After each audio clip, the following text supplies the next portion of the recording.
Last episode में हमने ये जाना कि भागवत गीता वर्ल्ड की पहली और बेस्ट लाइफ गाइड है जिसमें हर प्रॉब्लम का सॉल्यूशन मिल ही जाता है।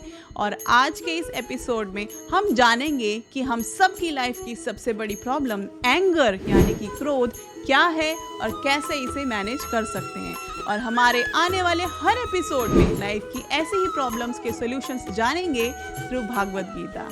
क्रोध एक ऐसा तेजाब है जो जिस चीज पर डाला जाता है उससे ज्यादा उस बर्तन को नुकसान पहुंचाता है जिसमें वह रखा जाता है। ये लाइंस हैं अमेरिका के एक बहुत फेमस राइटर मार्क ट्वेन की, और इस बात को इस स्टोरी के थ्रू समझते हैं। डॉक्टर शिवकांत जो पेशे से एक सफल डॉक्टर हैं और साथ ही साथ बेमिसाल समाज सेवा भी करते हैं। उनके पास भागवत गीता की बहुत ही एक्सटेंसिव नॉलेज एंड विजडम है जिसको उन्होंने बहुत से लोगों की जिंदगी सुधारने में लगाया है। एक दिन उनके पास उनके पुराने दोस्त उमेश उनसे मिलने आए। उमेश कुछ परेशान से लग रहे थे। उमेश ने अपनी बात बताते हुए शिवकांत जी से कहा, शिवकांत जी, कल रात की बात है, मेरा बेटा रवि जब ऑफिस से घर लौट रहा था उसका रोड पे किसी ड्राइवर से झगड़ा हो गया। ऑफिस में मैनेजर से अपनी प्रोजेक्ट डिलीवरी को लेकर हुई कहासुनी से वो पहले से ही बहुत स्ट्रेस्ड था और उसका गुस्सा ट्रैफिक जैम ने और बढ़ा दिया, जिस कारण उसका किसी ड्राइवर से झगड़ा हो गया और दोनों तरफ से हाथापाई हो गई। इस दौरान ड्राइवर को गंभीर चोट आ गई और अब रवि के खिलाफ एफआईआर दर्ज हो गई है और इस वजह से उसको आज जॉब से भी सस्पेंड कर दिया गया। रवि के गुस्से ने बहुत नुकसान कर दिया है, अब करें क्या? डॉक्टर शिवकांत ने सब कुछ ध्यान से सुना और उमेश की मदद करने का वादा किया। वो उमेश के साथ उनके घर गए। उन्होंने रवि के सिर पर हाथ रखा और रवि की आंखें आंसुओं से भर आईं। रवि ने रोते हुए कहा, अंकल, इस गुस्से की वजह से सब बर्बाद हो गया। तब डॉक्टर शिवकांत ने उससे शांत करते हुए कहा, रवि, हम सभी को कभी ना कभी क्रोध आता ही है और आएगा भी। After all we are all human beings और क्रोध हमारा एक बेसिक इमोशन होता है। पर ये क्रोध क्यों आता है? ये गुस्से की फीलिंग तब आती है जब हमको कोई इमोशनल चोट लगती है या जब हमारे मन के अकॉर्डिंग कुछ ना होता हो, जब हमको जो हम चाहते हैं वो नहीं मिलता। भागवत गीता में भगवान श्री कृष्ण ने कहा है, क्रोधात् भवति सम्मोह, सम्मोहात् स्मृति विभ्रमः, स्मृति भ्रंशाद बुद्धिनाशो, बुद्धिनाशात् प्रणश्यति। क्रोध से मनुष्य की बुद्धि मारी जाती है, इससे हमारी याददाश्त खत्म हो जाती है। याददाश्त खत्म हो जाने से और हमारी बुद्धि का नाश हो जाने से हम खुद अपना ही नाश कर बैठते हैं। इस श्लोक में भगवान श्री कृष्ण अर्जुन को ये समझा रहे हैं कि कोई भी लड़ाई सिर्फ ताकत के बलबूते पर ही नहीं जीती जाती। आपको अपनी इंद्रियों को भी नियंत्रण में रखना सीखना होगा, वरना आपको हराने के लिए बाहरी दुश्मनों की नहीं, अपनी खुद की ही ज़रूरत है। आप खुद के दुश्मन ही बन जाएंगे।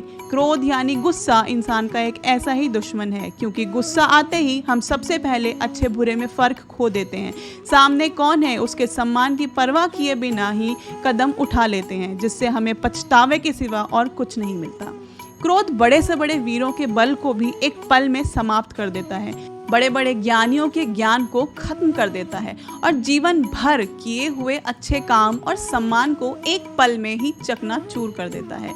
इसलिए हमको सबसे पहले अपने क्रोध को जीतना सीखना होगा, तभी जिंदगी की बाकी लड़ाइयाँ जीत पाएंगे। और क्रोध ना सिर्फ हमारे मानसिक स्थिति पर असर करता है बल्कि हमारे फिजिकल हेल्थ पर भी इसका बहुत डीप इम्पैक्ट होता है, जिससे स्ट्रेस लेवल बढ़ता है, ब्लड प्रेशर एंड शुगर जैसी बीमारियों की शुरुआत भी हो जाती है।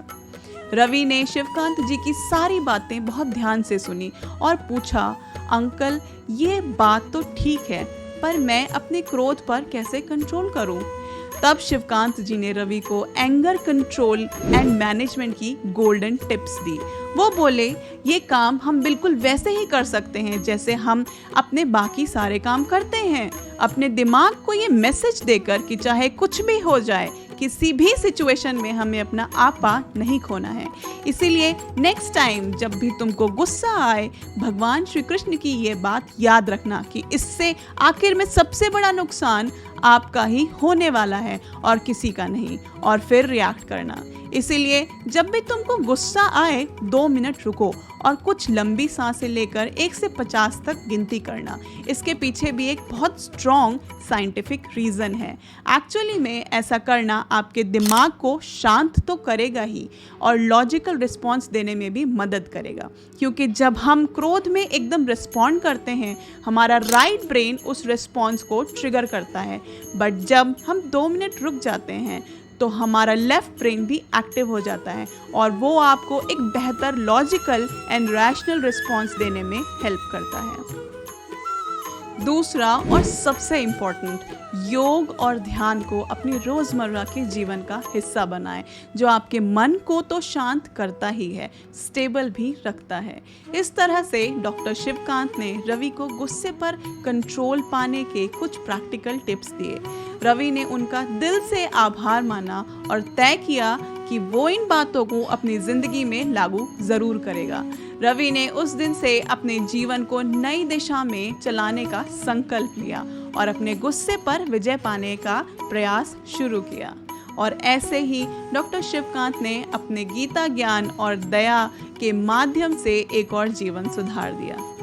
तो उम्मीद है आप सभी को आज का एपिसोड पसंद आया होगा और हमारे द्वारा शेयर की गई एंगर मैनेजमेंट की इन टिप्स को आप अपनी रियल लाइफ में यूज़ करेंगे, इम्प्लीमेंट करेंगे एंड फाइंड इट यूजफुल। अगर आपको आज का एपिसोड अच्छा लगा हो तो please subscribe to my channel and like this video and share this video as much as you can. जल्दी ही मिलते हैं अगले एपिसोड में, जहां हम लाइफ के एक और लेसन को, एक और प्रॉब्लम को कवर करेंगे, which is how to overcome depression. And देखते हैं भागवत गीता में भगवान श्री कृष्ण डिप्रेशन से निकलने के बारे में क्या कहते हैं। तब तक के लिए जय हिंद, जय श्री कृष्ण।